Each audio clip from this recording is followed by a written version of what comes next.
Pembahasan pertama tentang namanya.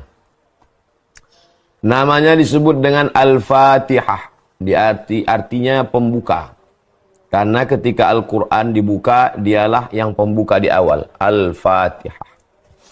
Dia disebut dengan Al-Fatihah karena kalau dibaca, membukakan pintu hati, membukakan pintu rezeki, membukakan pintu segala yang terkunci, yang tertutup. Al-Fatihah. Nama lainnya disebut dengan Ummul Quran, induknya Al-Quran. Jadi kalau induk kita adalah Hawa, yang berasal dari Adam, bersatu dalam silaturahim, maka induknya adalah Al-Quran. Taurat, Zabur, Injil, Al-Quran, semuanya kitab-kitab suci, suhuf-suhuf itu kalau mau tahu ringkasannya itu ada pada Al-Fatihah. Itulah isi dari segala yang ada di dalam kitab-kitab suci. Maka dia disebut sebagai rangkuman. Kalau kita beli buku 500 halaman buku, ada preface di belakang. Kalau tulisan disertasi 600 halaman, ada abstrak di depan. Maka itulah dia isi kesimpulan. Maka kesimpulannya dari semua itu ada pada Al-Fatihah. Disebut dengan Ummul Quran. Disebut dengan As-Sab'ul Mathani. As-Sab'u 7. Al-Mathani yang diulang-ulang. 7 yang diulang-ulang. Karena dia diulang pada subuh 2 kali, pada zuhur 4 kali, pada asar 4 kali, pada maghrib 3 kali, pada isya 4 kali. 17 kali sehari semalam. Maka disebut dengan As-Sab'ul Mathani.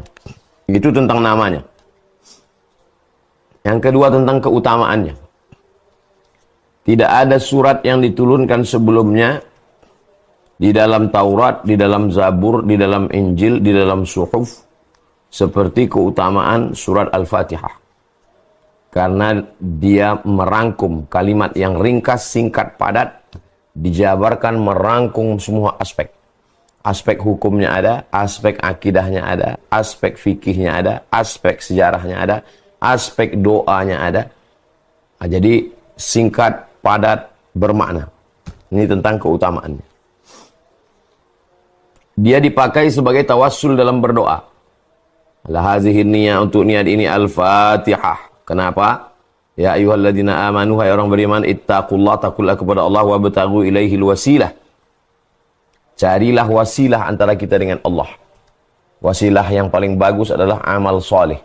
Amal soleh yang paling bagus adalah membaca Al-Fatihah. Berkat bacaan Al-Fatihah ini, murahkanlah rezeki kami. Berkat membaca Al-Fatihah ini, jadikanlah anak kami soleh-solehah. Berkat membaca Al-Fatihah ini, bukakan pintu hati kami. Ada seorang diminta mendoakan orang gila pada zaman Nabi SAW. Lalu dia mengulang bacaan Al-Fatihah. Ditahannya air liurnya. Dia mengulang bacaan Al-Fatihah. Lalu dia hembuskan kepada orang gila itu. Diberikan Allah kesembuhan. Mustajabnya Al-Fatihah. Di samping keikhlasan orangnya, kehebatan Al-Fatihahnya, dan pengaruh Al-Fatihah pada air. Al-Fatihah dibaca berpengaruh kepada air liur. Al-Fatihah dibaca berpengaruh kepada air yang diminum. Ada orang sakit, dibacakan Al-Fatihah. Dibacakan ke surat Al-Fatihah kepada air, diminumkan, dimandikan. Dibacakan surat Al-Fatihah ke telapak tangan, dihembuskan. Diusapkan ke wajah, ke kepala, ke badan. Al-Fatihah, Qul huwallah 3 kali, Qul a'udzu falaq sekali, Qul a'udzu birabbin nas sekali, pangkal Al-Baqarah sampai wa ulaika humul muflihun, ayat kursi ujung Al-Baqarah. Solawat, mau tidur malam, ditiupkan ke tapak tangan, dihembuskan, diusapkan ke wajah, ke kepala, ke badan. Kalau ada orang yang sakit, kita bacakan, kita tiupkan. Riwayat tentang membacakan Al-Fatihah ke air dari Abdullah bin Abbas radhiyallahu anhuma. Amalan salaf. Riwayat bacaan Al-Fatihah diulang-ulang lalu berpengaruh kepada air liur, itu dilakukan oleh sahabat Nabi dalam hadis yang sahih. Tak disebutkan nama sahabatnya. Itu tentang fadilah keutamaan.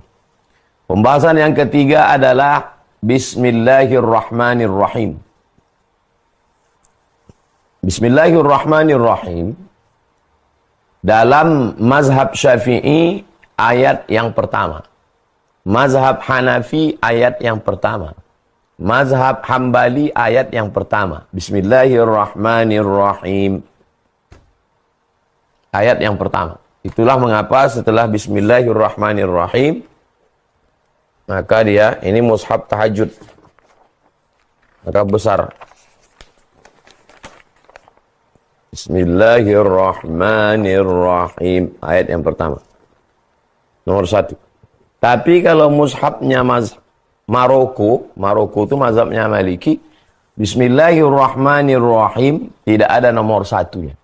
Karena nomor 1 ayat pertama dalam mazhab Maliki adalah Alhamdulillahi Rabbil Alamin. Jadi cara ngitungnya, Alhamdulillahi Rabbil Alamin, Ar-Rahmanir-Rahim, Maliki Yawmiddin, Iyyaka na'budu wa iyyaka nasta'in, Ihdinas siratal mustaqim, siratal ladzina an'amta 'alaihim, ghairil maghdubi 'alaihim waladdallin. Amin. Jadi tetap juga 7 ayat. Dalam mazhab Syafi'i, membaca basmalahnya itu dibaca jahar. Bismillahirrahmanirrahim. Dalam mazhab Hanafi dan Hambali dibaca sir. Dalam mazhab Maliki tidak dibaca sama sekali. Langsung Alhamdulillahi Rabbil Alamin. Ini tentang basmalah. Namanya basmalah. Bacaannya Bismillahirrahmanirrahim. Bismillah. Maksudnya kita disuruh melakukan segala aktivitas kita ini atas nama Allah. Orang kaya kalau dia mengucapkan Bismillah, hilang kekayaan dirinya. Yang kaya bukan saya, yang kaya Allah. Orang miskin kalau dia mengucapkan Bismillah, hilang susah hatinya.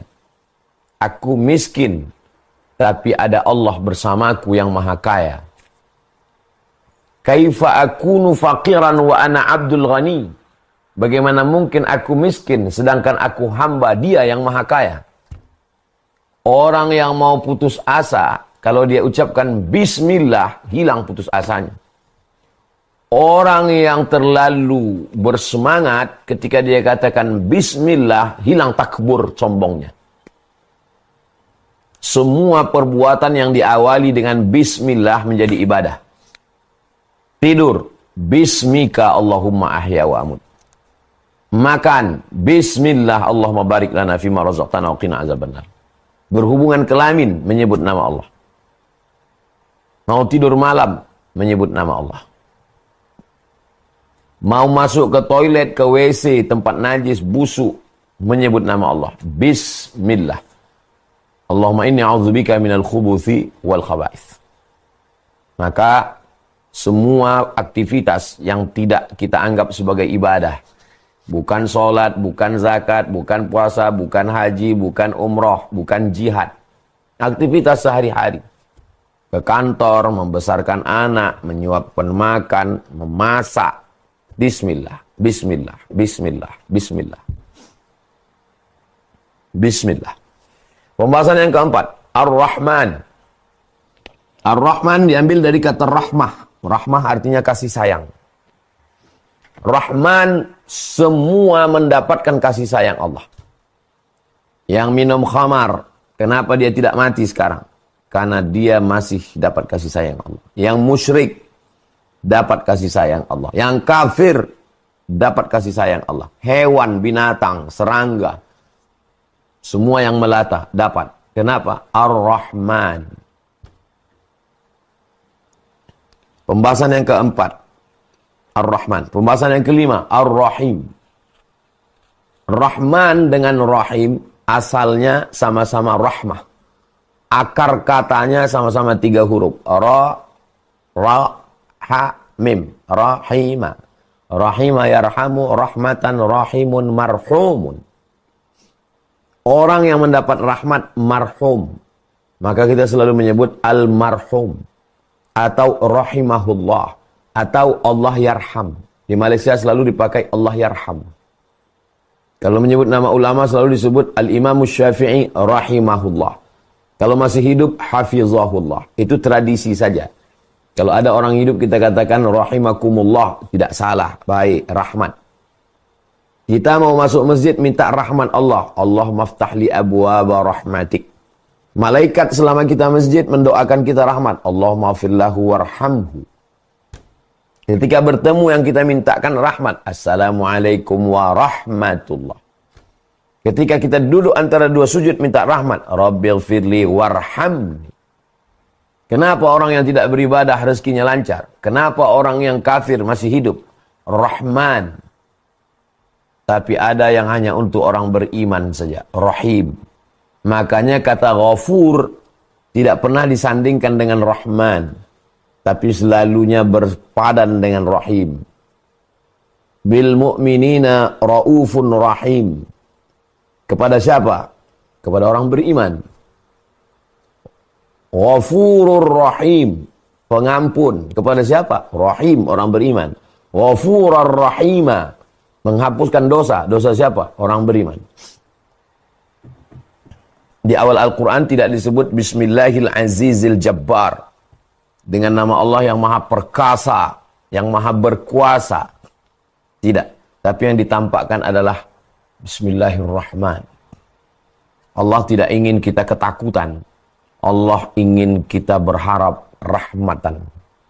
Dan kita diutus Allah wa ma arsalnaka illa rahmatan lil alamin. Orang yang berzina, minum khamar, mabuk, mencuri, membunuh, putus asa. Begitu dia buka Al-Quran, Bismillahirrahman.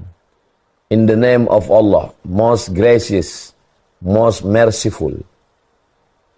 Dengan nama Allah yang maha pengasih, lagi maha penyayang. Kasih, sayang. Sama saja. Kasih ya kasih, sayang, sayang, kasih, sayang. Tapi dalam tafsir Rahman semua dapat. Macam orang punya ternak ayam, dia ambil beras pagi, dia serakkan. Ayam jahat, ayam baik dapat semua. Tapi kalau Rahim, itu yang dapat hanya yang baik-baik saja. Bismillahirrahmanirrahim. Pembahasan yang keenam. Bismillahirrahmanirrahim. Alhamdulillah. Alhamdu, segala puji. Kita sholat dipuji orang. Tidak pun dipuji orang, merasa terpuji. Perbuatan setan adalah bagaimana orang tidak beramal. Jangan sholat, jangan sholat, jangan sholat, jangan taubat, jangan taubat, jangan hijrah, jangan ngaji. Kalau dia gagal pada langkah mencegah orang untuk ngaji, dia masuk ke step yang kedua, orang yang ngaji itu merasa terpuji. Abdul Somad dipuji, Datuk Seri Ulama Setia Negara, Profesor Dr. Abdul Somad, LCD, SA, PhD, Profesor, Kiai Haji. Maka alhamdulillah, segala puja-puji lillah, hanya milik Allah. Kalau engkau dipuji orang, itu hanyalah pinjaman. Kalau engkau dipuji orang, itu hanyalah secuil pujian yang dititipkan Allah. Kalau kau dipuji orang, bukan karena kau hebat, tapi karena Allah menutupi aib-aibmu. Maka, alhamdulillah. Subhanallah wa bihamdihi, subhanallahil azim. Maha suci Allah dengan pujian milik dia saja. Maka pujian-pujian hanya milik Allah. Raja-raja ketika dia dipuji, dia akan mengatakan, alhamdulillah. Orang kaya ketika dia dipuji, dia katakan, alhamdulillah, pujian ini bukan punya saya, punya Allah. Ustadz ketika dipuji, hafalannya hebat, ayatnya lancar, suaranya bagus, dia katakan, alhamdulillah, bukan untukku pujian. Pujian itu milik Allah. Pembahasan ketujuh, Rabb. Ketika kita katakan Rabb, maka di situ terkandung tiga makna. Ya Rabb, engkau menciptakan aku. Ya Rabb, engkau mengatur hidupku. Ya Rabb, engkau memberi aku rezeki. Orang yang galau, dililit utang, jodoh tertunda, kehidupan sulit. Ya Rab. Tak terlalu banyak ngomong, karena tak bisa lagi berkata-kata. Ya Rab. Engkau yang mencipta aku, Engkau yang memberi aku rezeki, Engkau yang mengatur hidupku. Ya Rab. Alhamdulillahi Rabb. Rububiyah. Alhamdulillahi Rabb. Pembahasan ke-8. Al-alamin. Semesta alam. Alhamdulillahi Rabbil mu'minin. Alhamdulillahi Rabbil muslimin. Alhamdulillahi Rabbin nasi ajma'in. Alhamdulillahi Rabbil alamin. Semesta alam. Apa itu yang dimaksud dengan alamin? Masih Allah. Semua yang selain Allah, ciptaan Allah. Jangan sampai tidak bisa membedakan mana khalik, mana makhluk. Mana abid, mana ma'bud. Khalik Allah, makhluk masih Allah. Semua yang selain Allah.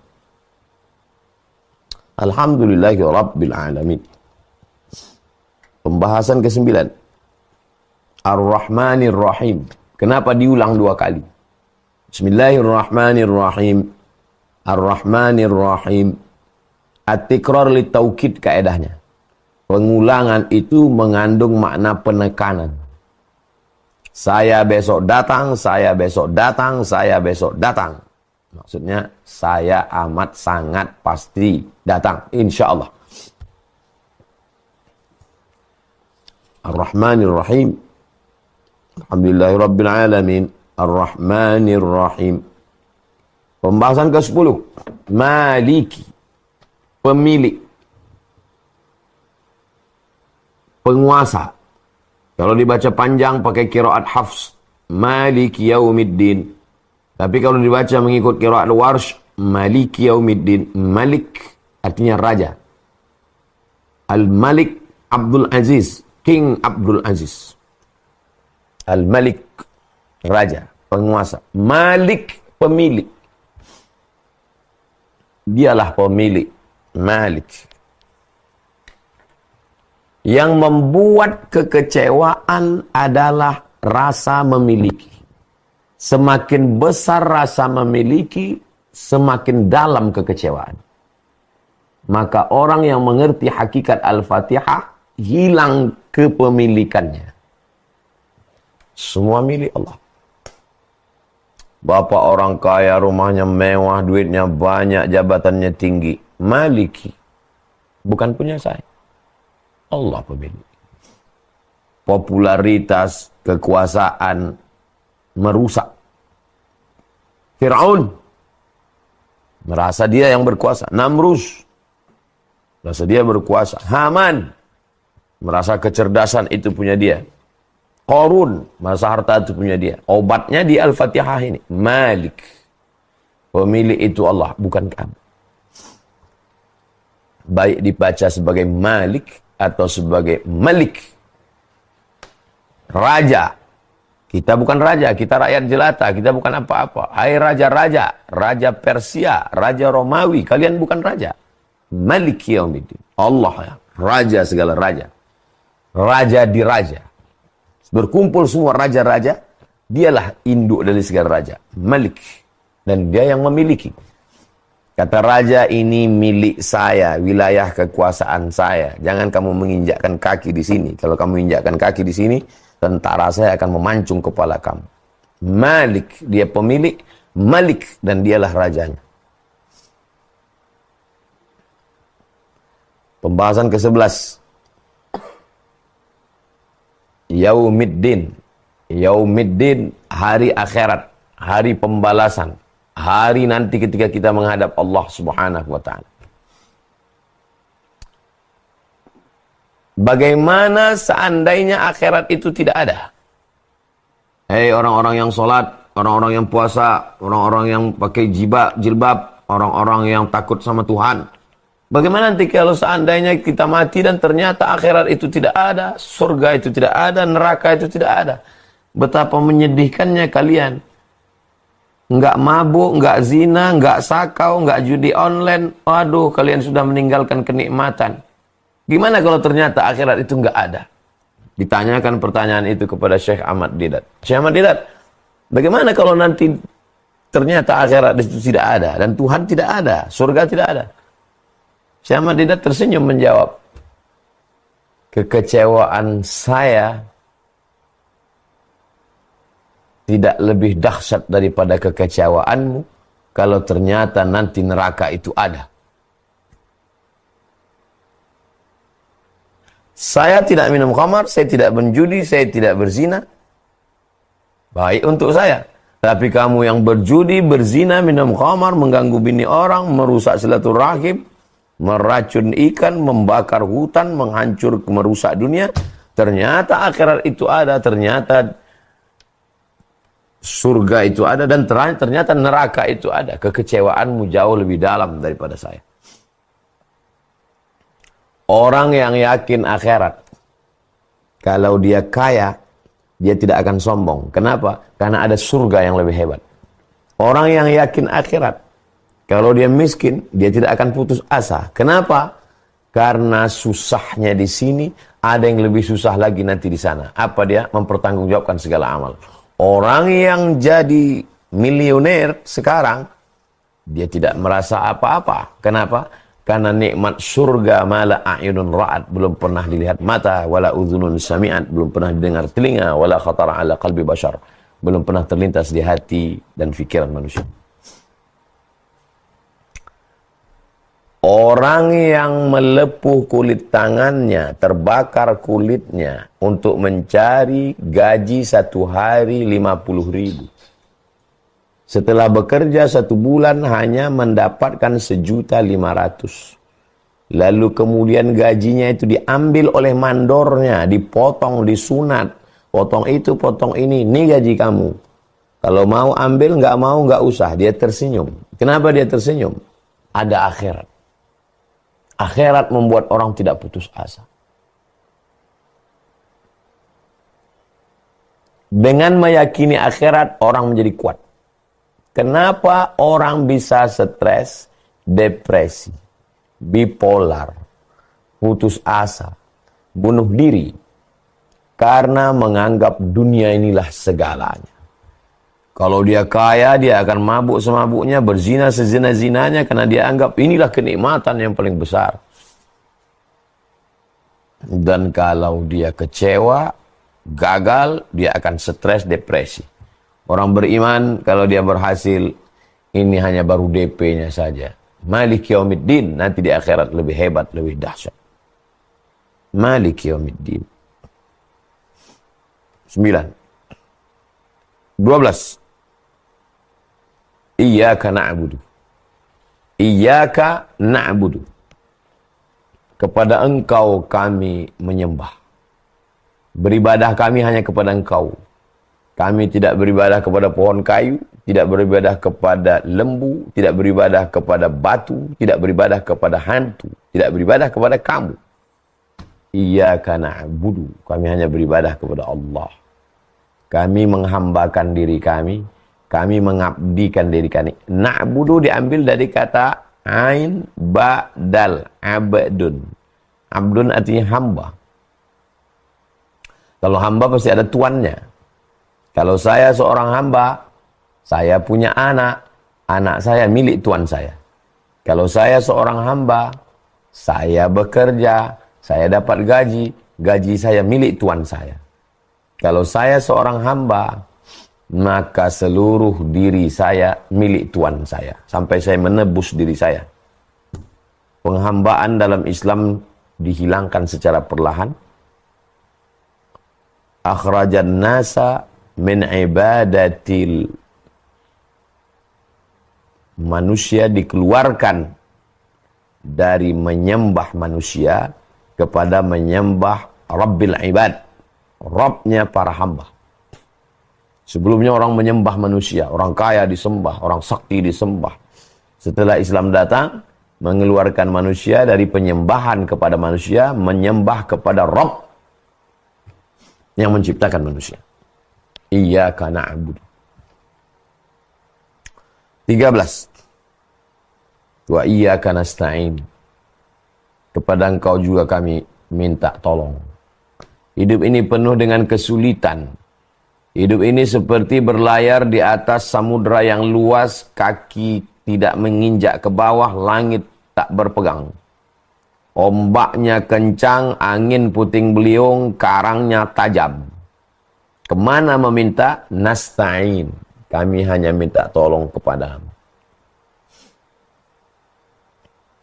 Kenapa disandingkan antara ibadah dengan minta tolong? Sebab ada orang yang beribadah kepada Allah, tapi minta tolongnya kepada selain Allah. Beribadahnya kepada Allah, mintanya kepada dukun. Beribadah kepada Allah, mintanya kepada pohon kayu. Beribadah kepada Allah, mintanya kepada sungai. Maka mesti connect. Iyyaka na'budu wa iyyaka nasta'in. 14. Ihdina, beri kami hidayah. Saya akan melakukan perjalanan keluar dari kota Pekanbaru menuju Sumatera Barat. Sampai di jembatan Rantau Berangin, saya melihat ada pamflet sebelah kiri Payakumbuh, Sumatera Barat, sebelah kanan Rokan Hulu, terus ke Dalu-Dalu, terus ke Sumatera Utara. Maka pamflet itu adalah hidayah. Karena dialah yang menunjukkan saya mau ke Sumatera Utara atau mau ke Sumatera Barat. Atau mau pulang ke Riau. Maka ihdina, beri kami hidayah. Beri kami petunjuk. Tengah malam gelap gulita tak tahu mana utara, selatan, tenggara, timur, barat, daya. Lalu kemudian melihat bintang. Oh, maka bintang itu adalah hidayah. Dia penunjuk jalan. Ihdina, beri kami hidayah. Mudah-mudahan dia dapat hidayah. Kita kan sudah Islam. Kenapa kita minta hidayah? Kita bukan non-muslim. Kita orang Islam. Kenapa kita minta hidayah? Hidayah ada dua. Hidayah sebelum Islam menjadi Islam. Asyhadu an la ilaha illallah wa asyhadu anna Muhammadar Rasulullah. Hidayah yang kedua, istiqamah dalam Islam. Jadi yang kita mintakan itu apa? Ihdinas siratal mustaqim. Hidayah kita sudah dapat. Hidayah la ilaha illallah sudah dapat. Hidayah bernabi kepada Nabi Muhammad SAW sudah dapat. Lalu hidayah apa? Hidayah istiqamah dalam Islam. Pagi, ihdinas siratal mustaqim. Siang, ihdinas siratal mustaqim. Petang, ihdinas siratal mustaqim. Tenggelam matahari, ihdinas siratal mustaqim. Sempurna gelap malam, ihdinas siratal mustaqim. Sepertiga malam tahajud, ihdinas siratal mustaqim. Jangan sampai putus daripada hidayah Allah Subhanahu wa taala. Ihdinas siratal mustaqim. 15. As-siratal mustaqim, jalan yang lurus. Jalan yang lurus itu maknanya Islam. Ihdinas siratal mustaqim, berikan kami jalan yang lurus, maksudnya berikan kami Islam. Tapi kita sudah muslim, sudah dapat Islam. Berikan kami istiqamah dalam Islam. Jangan sampai keluar dari Islam. Itu mana siratal mustaqim. Tapi katanya nanti di akhirat ada sirat. Hadisnya sahih. Tentang sirat. Nanti orang akan melewatinya. Ada yang lewat seperti kilat. Ada yang lewat seperti kuda yang kencang. Hadisnya ada dalam Sahih Bukhari. Bahwa itu juga maksudnya ketika melewati siratal mustaqim, maka mudahkanlah kami. Ihdinas siratal mustaqim. Kalau kita istiqomah dalam Islam, insya Allah mudahlah kita melewati titian siratal mustaqim. 16. Apa itu siratal mustaqim? Dijelaskan. Siratal ladzina an'amta 'alaihim. Jalan yang sudah engkau berikan kepada mereka. Jalan yang sudah kau berikan kepada mereka. Mereka itu siapa? 4 golongan. Minan nabiyyin, was-siddiqin, was-syuhada, was-salihin.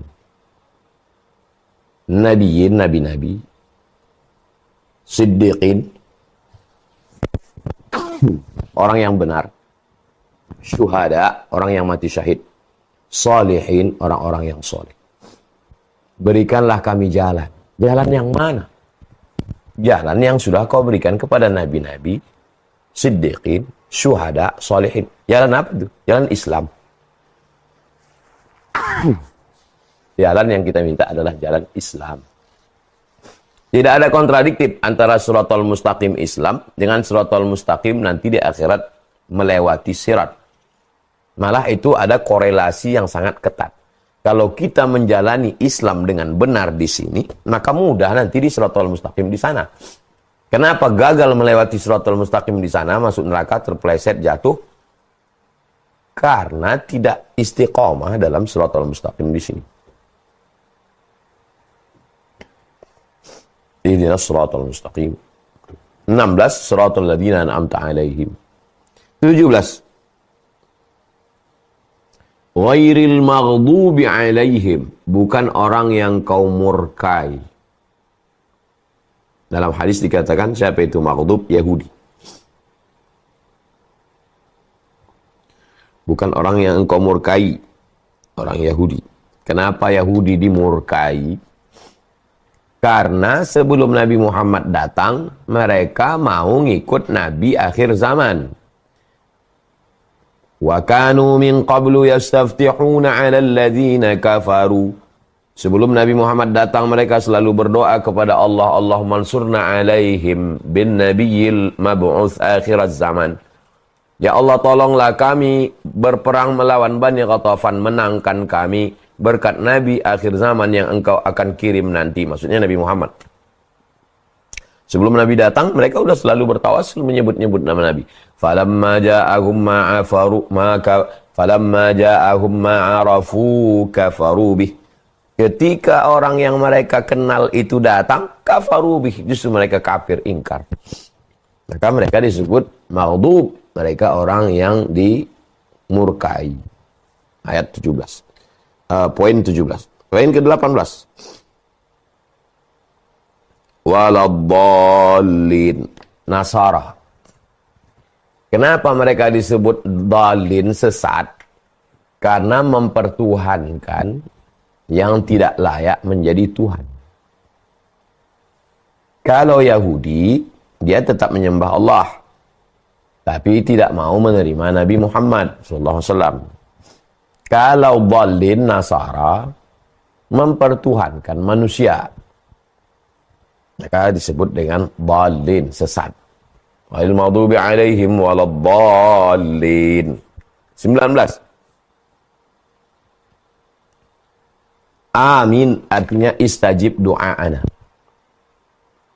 Amin. Panjang. Amin. Amin, jujur. Al-amin, jujur, amanah. Kalau perempuan, aminah. Amin, percayalah. Amin, percayalah. Amin, percayalah. Amin, jujur, amanah. Amin. Istajib ya Allah, kabulkanlah ya Allah. Apanya yang dikabulkan? Permohonan tadi. Ihdinas siratal mustaqim, siratal ladzina an'amta 'alaihim, ghairil maghdubi 'alaihim waladdallin. Amin. 20. Membaca Al-Fatihah berdialog dengan Allah. Alhamdulillahi Rabbil Alamin. Segala puji hanya milik Allah. Aku tak layak dipuji. Pujian hanya milikmu ya Allah. Apa kata Allah? Hamidani abdi, hambaku memuji aku. Ar-Rahmanir Rahim. Engkau maha pengasih dan maha penyayang. Apa kata Allah? Athna alayya abdi. Hambaku sedang menyanjung, melambung, mengagungkan aku. Maliki yaumiddin. Apa kata Allah? Azzamani abdi. Hambaku sedang menta'zim, mengagungkan, memuliakan aku. Iyyaka na'budu wa iyyaka nasta'in. Apa jawab Allah? Sa'alani abdi wa lahu ma sa'al. Dia meminta kepada aku, maka aku akan berikan apa yang dia minta. Shiratal ladzina an'amta 'alaihim ghairil maghdubi 'alaihim waladdallin. Amin. Siapa yang aminnya serentak dengan amin malaikat, ghufira lahu ma taqaddama min dzambih, diampunkan Allah dosa-dosanya yang lalu. Maka kita mengucapkan serentak dengan suara yang keras, amin. Kabulkanlah ya Allah. Itulah 20 poin yang kita bahas pada kesempatan ini. Mudah-mudahan kalau kita baca Al-Fatihah dalam sholat, di luar sholat, menambah kekhusyuan kita. Dengan membaca Al-Fatihah menguat